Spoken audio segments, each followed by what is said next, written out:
kita akan baca beberapa hadis daripada Nabi SAW, dan mudah-mudahan hadis ini akan menjadi petunjuk kepada kita dalam melaksanakan ibadah-ibadah kita di dalam bulan Ramadan, dan semoga amal-amal soleh kita di bulan yang mulia ini diterima oleh Allah Subhanahu wa taala. Bismillahirrahmanirrahim. Assalamualaikum warahmatullahi wabarakatuh. Alhamdulillahirabbil alamin. Nahmaduhu wa nasta'inuhu wa nastaghfiruh wa na'udzu billahi min syururi anfusina wa min sayyiati a'malina. Man yahdihillahu fala mudilla lahu wa man yudlil fala hadiya lahu. Asyhadu an la ilaha illallah wahdahu la syarika lah wa asyhadu anna Muhammadan abduhu wa rasuluh. Amma ba'. Alhamdulillah, pertamanya kita syukur pada Allah Subhanahu wa taala di atas kesempatan yang Allah izinkan kepada kita pada tengah hari ini untuk kita sama-sama berada di dalam majlis ilmu. Moga-moga Allah Subhanahu wa taala melimpahkan kebaikan, kerahmatan, ketenangan dan juga keberkatan dalam kehidupan kita. Moga-moga jugalah Allah Ta'ala akan membimbing hati-hati kita dengan taufik dan hidayah daripadanya, seterusnya menerangi jalan-jalan kehidupan dunia ini dengan cahaya ilmu, sehinggalah kita kembali kepada Allah nanti di hari akhirat dalam keadaan Allah meredai apa yang telah kita lakukan dan juga Allah mengampuni dosa-dosa yang telah kita lakukan, insya-Allah. Amin ya rabbal alamin. Baik, tuan-tuan yang dirahmati oleh Allah Subhanahu wa taala, untuk tengah hari ini kita akan baca beberapa hadis daripada Nabi SAW, dan mudah-mudahan hadis ini akan menjadi petunjuk kepada kita dalam melaksanakan ibadah-ibadah kita di dalam bulan Ramadan, dan semoga amal-amal soleh kita di bulan yang mulia ini diterima oleh Allah Subhanahu wa taala. Baik, hadis yang pertama tuan-tuan, hadis daripada riwayat Al-Imam Tirmizi, dan hadis ini juga diriwayatkan dalam beberapa hadis yang lain dengan periwayatan yang berbeza sedikit tetapi maksud yang hampir sama, iaitu kata Nabi SAW, "Lis-saim farhatan." Bagi setiap orang yang berpuasa itu, maka dia akan mendapat ada dua kegembiraan. Farhatan inda yuftir. Yang pertama, iaitu kegembiraan ketika mana dia berbuka puasa. Wa farhatan hina yulqa rabbah. Dan yang keduanya adalah kegembiraan ketika mana dia bertemu dengan Tuhannya. Baik. Hadis ni tuan-tuan menunjukkan kepada kita, iaitu orang yang berpuasa ini akan dijamin oleh Allah Ta'ala akan menikmati dua kegembiraan. Dalam keadaan kita berpuasa rasa lesu, dalam keadaan tidak bermaya, kita rasa dahaga, kelaparan, kepanasan dan sebagainya, Nabi SAW mendatangkan kepada kita satu harapan. Nabi memberikan kepada kita satu jaminan kegembiraan. Bukan satu kegembiraan, tapi Nabi SAW menjamin kepada kita ada dua kegembiraan. Dalam keadaan sulit, dalam keadaan susah, dalam keadaan berlapar-lapar ni, Nabi kata, kamu jangan bimbang. Ibadah ni mengundang dua kegembiraan kepada kamu. Pertama, iaitu kata Nabi SAW, farhatan inda yuftir, iaitu kegembiraan ketika berbuka puasa. Maksud dekat sini tuan-tuan, setelah kamu melalui kesusahan, dahaga, kelaparan, kepanasan sepanjang Ramadan, kamu jangan bimbang. Allah jamin pada waktu berbuka, Allah akan berikan kepada kamu nikmat kemanisan, nikmat kegembiraan. Sebab itu, bagi kita yang berpuasa kerana Allah Ta'ala ni tuan-tuan, waktu berbuka tu dia tak akan sama macam orang yang tidak berpuasa. Paling contoh, paling dekat dan paling mudah tuan-tuan, mana-manalah wanita yang ada keuzuran syar'i. Dia pun duduk mungkin bersama dengan kita, nak berbuka dengan kita. Perasaan dia berbuka tu tak sama dengan perasaan orang yang berpuasa. Perasaan tu tak sama. Allah hanya memberikan pengkhususan hanya kepada orang yang berpuasa, yang berpuasa. Dan daripada kenyataan ini kita boleh faham satu perkara lagi, iaitu Allah Ta'ala nak tunjukkan kepada kita seperti mana orang berpuasa, dia lapar, dia dahaga, dia penat, dia lelah, dia kepanasan. Last sekali Allah berikan dia nikmat kegembiraan. Samalah juga nanti dengan orang yang menjalani kehidupan dunia ni, penuh kesusahan, penuh kepayahan, penuh kesulitan, penuh kesempitan.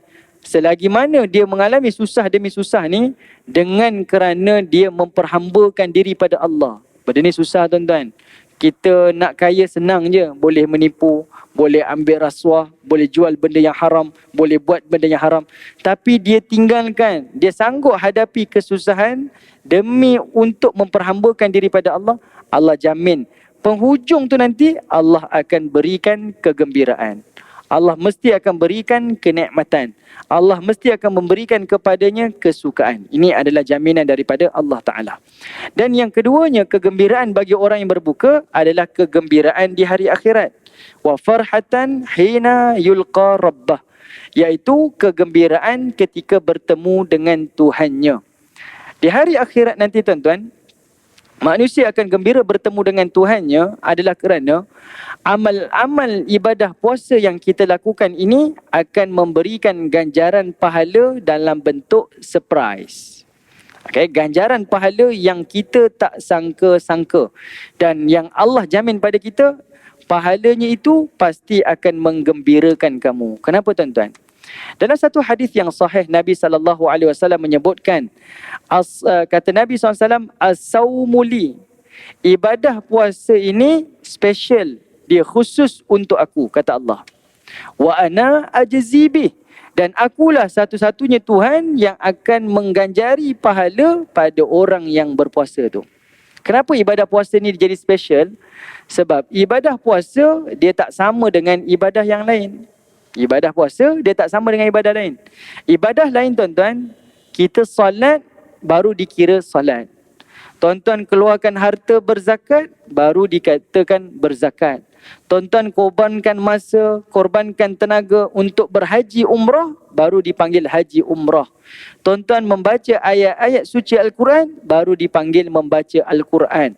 Tuan-tuan menghabiskan masa menalaah kitab, barulah dikata menuntut ilmu. Kita buat baru dikira ibadah.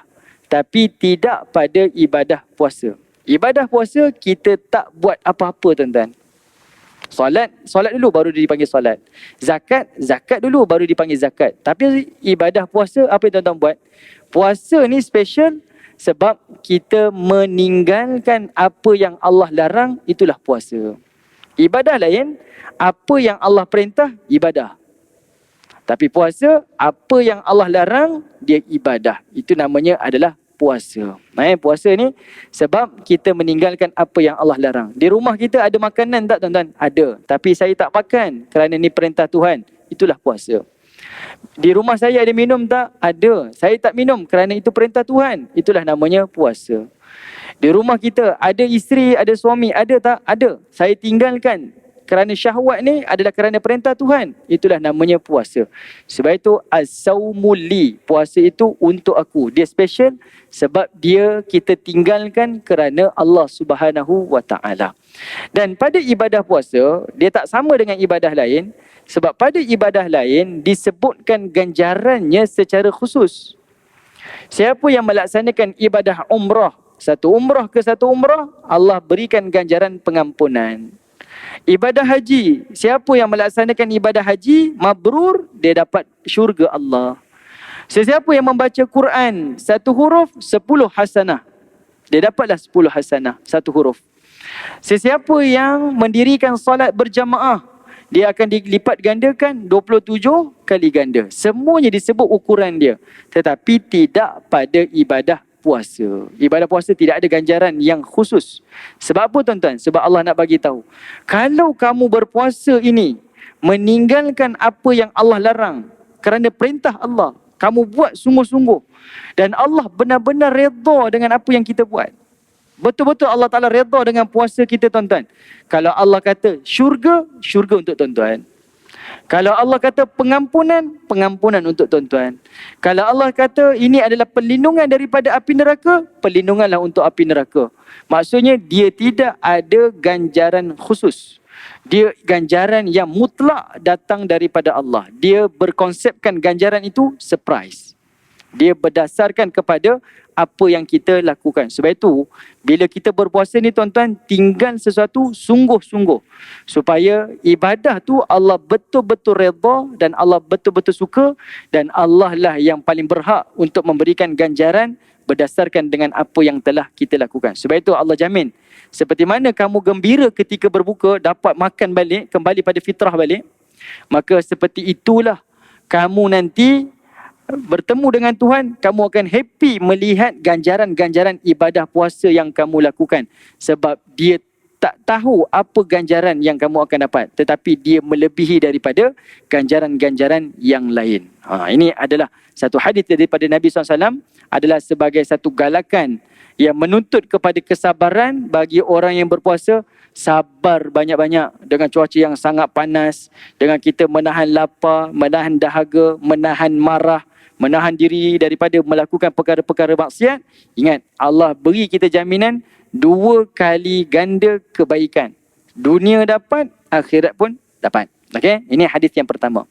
Hadis yang kedua tuan-tuan, hadis daripada Sahal bin Sa'ad, iaitu daripada riwayat Al-Imam Bukhari. Nabi SAW menyebutkan, la yazalun nas bi khairin ma ajjalul fitr. Kata Nabi SAW, manusia itu akan sentiasa berada di dalam kebaikan selagi mana dia menyegerakan berbuka puasa. Okay. Hadis ni dia agak sedikit berbeza dengan apa yang kita faham tuan-tuan. Tengok Nabi kata apa? Orang yang berpuasa ni akan berterusan dalam keadaan kebaikan kalau dia bersegera berbuka puasa. Lagi kita segera berbuka tuan-tuan, kita akan sentiasa berada di dalam kebaikan. Alright. Apa maksud hadis ni tuan-tuan? Kalau kita fikir, kita akan rasa hairan lah, kehairanan. Kenapa? Sepatutnya lagi lama saya berpuasa, lagi afdal lah. Sebab saya berpuasa, saya sedang beribadah. Lama saya berpuasa, lamalah saya beribadah. Maka lebih afdal. Nabi nafikan. Nabi nafikan. Bukan macam tu maksudnya. Kenapa tuan-tuan? Okay, dengar sungguh-sungguh tuan-tuan. Ini menunjukkan hadis ini, berpuasa adalah ibadah. Dalam masa yang sama, berbuka puasa pun ibadah. Ramai orang terlepas pandang. Dia ingat puasa ibadah, berbuka bukan ibadah. Silap tuan-tuan. Berpuasa adalah ibadah dan berbuka puasa pun ibadah. Sebab itu, bila seseorang itu melewatkan berbuka puasa, maka dicabut kebaikan daripada seseorang. Kerana berbuka itu adalah ibadah. Seorang hamba yang berpuasa ni akan berterusan dalam keadaan berpahala kalau dia berpuasa mengikut ketetapan dan dia berbuka mengikut ketetapan. Okey? Jadi berpuasa ibadah, berbuka pun ibadah. Jadinya tuan-tuan dirahmati oleh Allah Subhanahu Wa Taala, jangan sia-siakanlah waktu berbuka tu.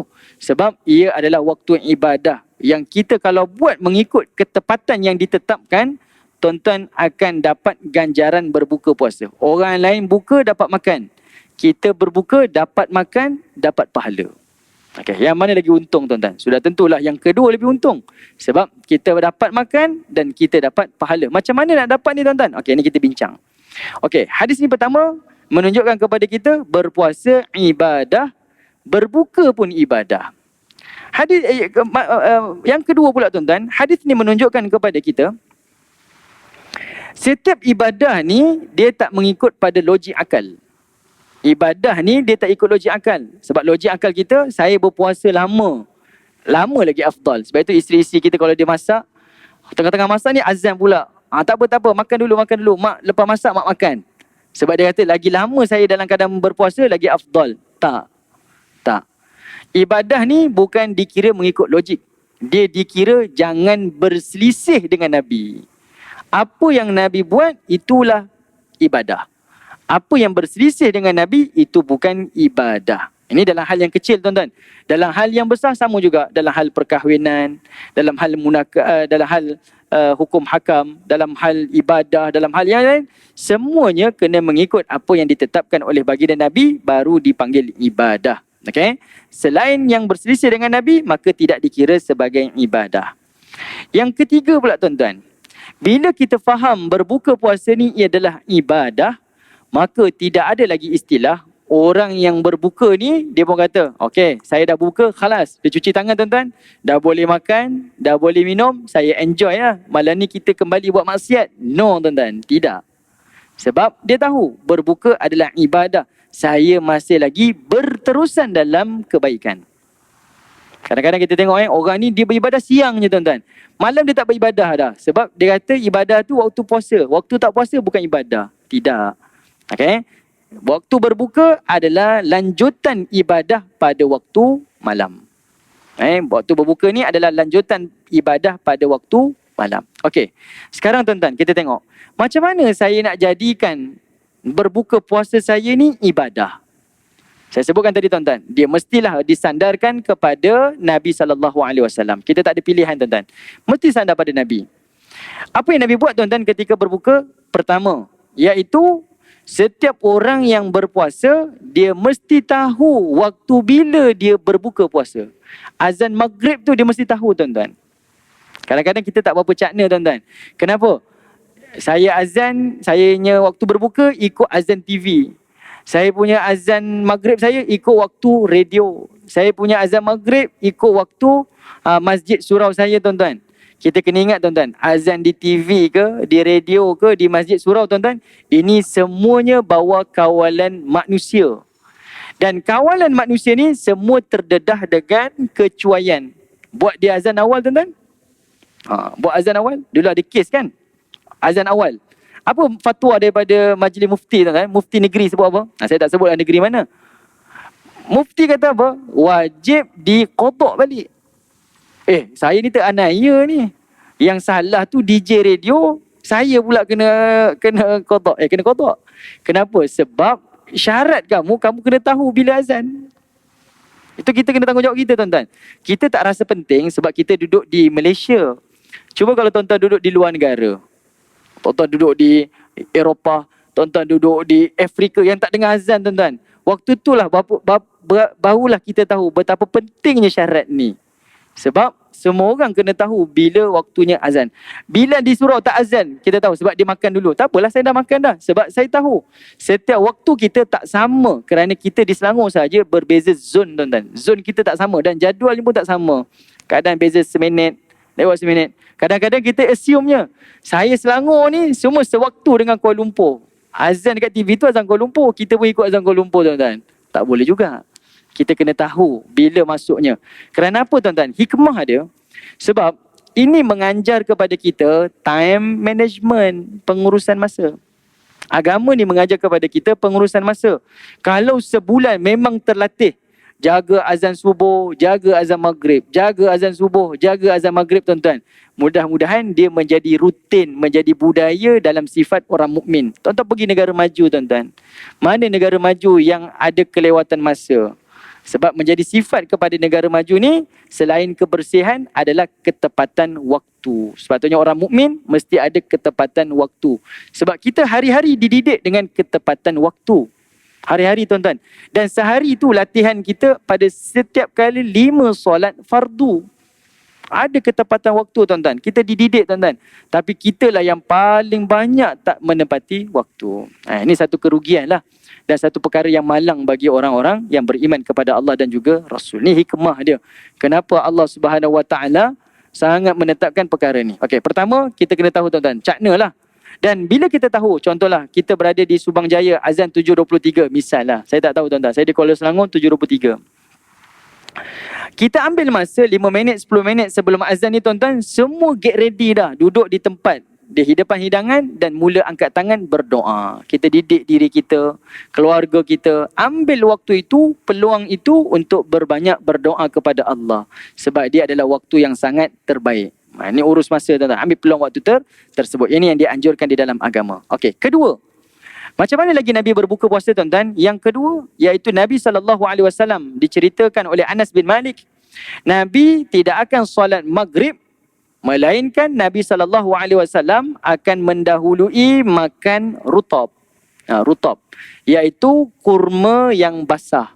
Kurma yang mengandungi air. Yang banyak tu, yang sama ada sukari tu, yang tuan-tuan selalu makan di Masjidil Haram ketika berbuka tu. Ataupun tuan-tuan makan kurma madu. Di Malaysia ni popular lah kurma madu tu. Rutab. Kalau tak ada rutab, kata Anas bin Malik, Nabi SAW akan makan tamar, kurma yang kering. Kurma kering ni apa tuan-tuan? Yang ada ajwa, ada kurma tangkai, ada kurma safawi, maryami dan sebagainya lah. Itu yang jenis-jenis kering. Yang bezanya tuan-tuan, ada kurma kena simpan dalam peti ais. Ada kurma tak payah simpan, dia tak kat luar pun tak apa. Kalau simpan dalam peti ais, itu rutab. Yang simpan dekat luar tu, itu namanya tamar. Mudah nak faham. Dan kata Anas bin Malik, kalau Nabi tak ada, rutab tak ada, tamar pun tak ada, Nabi akan minum air kosong. Nabi akan dahulukan dengan air tawar, air kosong ni. Nabi akan minum air tersebut. Daripada benda ni tuan-tuan, kita dapat dua perkara. Pertama, iaitu waktu kita berbuka, dahulukan dengan apa yang dilakukan oleh Nabi. Iaitu makanlah rutab ataupun tamar. Makanlah rutab ataupun tamar. Jangan duk teguk terus lah air tebu kan. Sedap panas-panas ni air tebu. Dapat tebu dia nak minum juga. Makanlah dulu buah kurma, tamar ataupun rutab. Kalau tak ada tamar dan rutab tuan-tuan di rumah kita, ataupun kita ni memang tak boleh makan kurma. Saya ni terlalu manis sangat. Kurma ni terlalu manis, saya tak boleh nak makan. Tak apa. Minumlah air kosong terlebih dahulu. Kalau tak dapat makan kurma, minum air kosong sebab dia menepati dengan sunnah Nabi. Okey? Sama ada rutab, tamar ataupun air kosong. Pilihlah tuan-tuan salah satu daripada tu. Okey. Dahulukan dengan sunnah Nabi sebab kita nak jadikan berbuka ni ibadah. Daripada perkara ni juga tuan-tuan, pengajaran yang kedua pula. Ini menunjukkan kepada kita walaupun ini adalah Rasul, di rumah baginda sendiri tak semua ada. Sebab itu Anas kata apa? Kalau ada rutab, Nabi makan rutab. Tak ada rutab, Nabi makan tamar. Tak ada tamar, rutab tak ada, tamar tak ada, Nabi akan minum air kosong. Artinya, Nabi makan apa yang ada, sekadarnya. Dan Nabi mensyukuri dengan nikmat yang Allah berikan kepadanya walau sekecil-kecil nikmat. Kita jangan sampai satu tahap tuan-tuan, kita cakap dengan pasangan kita, abang ni kalau buka memang kena makan mesti ada sambal belacan. Tak ada sambal belacan, tak ada selera. Jangan macam tu lah. Dia punya garang tu tahan-tahan lah tuan-tuan. Janganlah sampai tahap tu. Sebab kita nak jadikan waktu berbuka ni ibadah. Dan dia mendidik kita mensyukuri nikmat-nikmat yang kecil. Apa yang Allah beri nikmat pada hari tersebut, syukurilah apa yang ada. Sebab itu Nabi, ada rutab, rutablah. Ada tamar, tamarlah. Ada air, airlah. Itu sekadarnya tuan-tuan. Dan itu adalah didikan kepada kita. Dan kita janganlah didik anak kita macam tu. Bolehlah kita nak ganjari dia nak berpuasa kan. Petang ni nak makan apa, jomlah bawa. Tapi jangan hari-hari latih tuan-tuan. Akhirnya dia rasa, saya nak makan tu mesti dapat. Saya nak makan ni mesti dapat. Saya nak makan ni mesti dapat. Akhirnya dia akan tak mensyukuri dengan nikmat-nikmat yang ada. Saya percaya ayah-ayah di hadapan saya ni, daripada dahulu, mungkin kita datang daripada kampung, kita dilatih dalam keluarga kita. Iaitu kita makan apa yang ada. Dan daripada pengalaman itulah menjadikan kita seperti mana hari ini. Kita lebih mensyukuri dengan apa yang kita ada. Dan itulah sebenarnya didikan pada ibadah berbuka puasa. Okey? Itu yang kedua tuan-tuan. Baik. Yang ketiga tuan-tuan. Lepas Nabi jamah makanan-makanan ni, maka Nabi SAW segera mendirikan solat maghrib. Nabi terus mendirikan solat maghrib. Baik, tuan-tuan dirahmati Allah. Saya nak sebut pada tuan-tuan perkara penting ni. Nak lebih praktikal pada zaman hari ni tuan-tuan. Setiap orang yang mungkin bekerja di pejabat, setiap kali Ramadan tuan-tuan, pasti akan ada iftar yang yang dilakukan oleh mana-mana pejabat. Sama ada di restoran, di hotel, di sekian-sekian tempat dan sebagainya. Tuan-tuan kena ingat sampai bila-bila. Pastikan berbuka itu ibadah. Macam mana nak jadikan ibadah?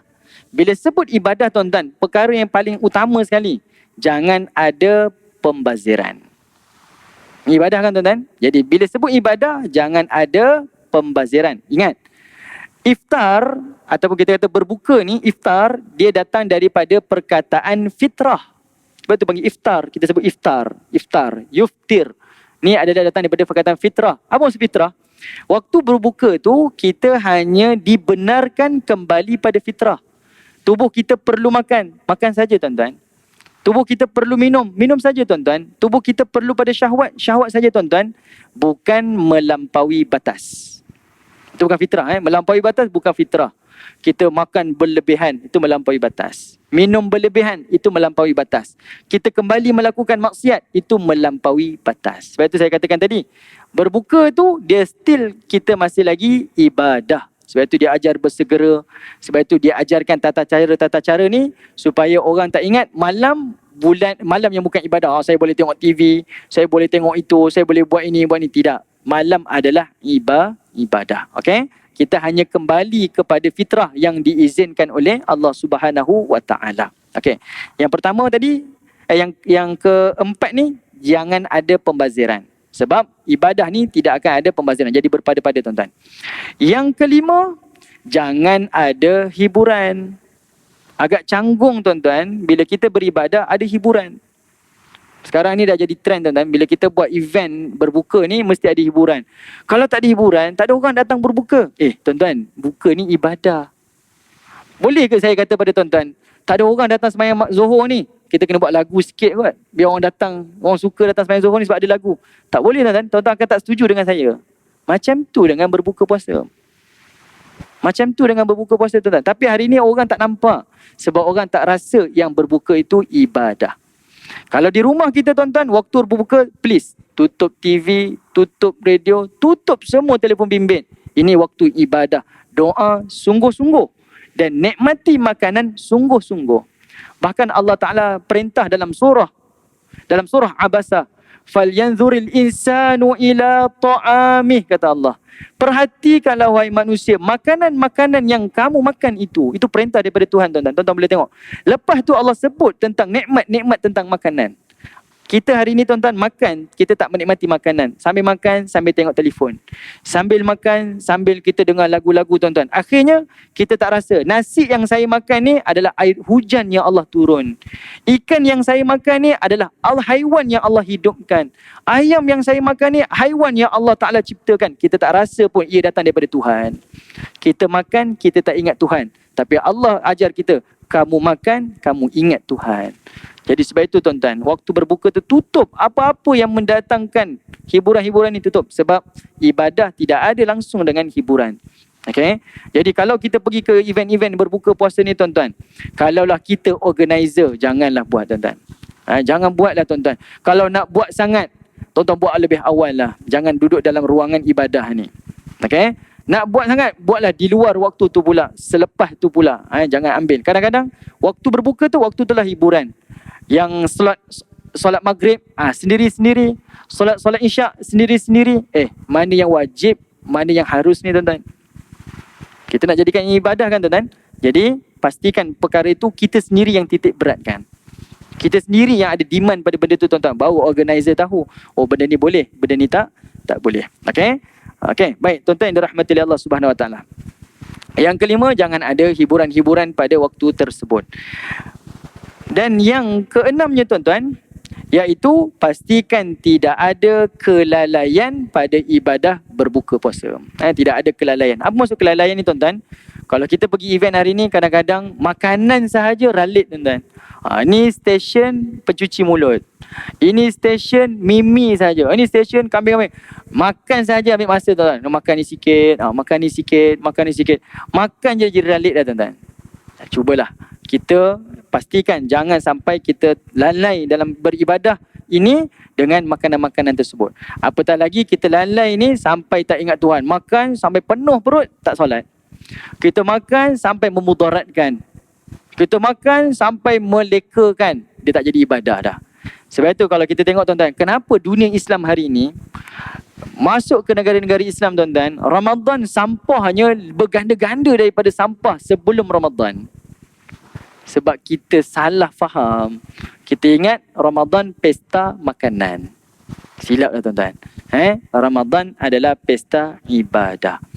Ramadan adalah pesta ibadah. Kita sedang memperbaiki amal-amal soleh kita di dalam bulan ini. Mempertingkatkan ibadah kita. Selalu orang sebut memperbaiki ibadah, mempertingkatkan ibadah. Saya suka gunakan perkataan yang lebih mudah untuk tuan-tuan faham. Ramadan ni tuan-tuan, apa maksud pertingkatkan ibadah, perbaiki ibadah? Bahasa kita lah tuan-tuan. Ramadan bulan kita pecah rekod peribadi tuan-tuan. Sebelum ni saya tak baca Quran. Ramadan lah bulan saya kena baca Quran. Saya nak pecah rekod peribadi saya. Ramadan saya tak pernah bangun qiyam walaupun 2 rakaat. Ramadan lah saya kena buat. Selain Ramadan saya tak solat 5 waktu. Ramadan lah saya kena solat 5 waktu.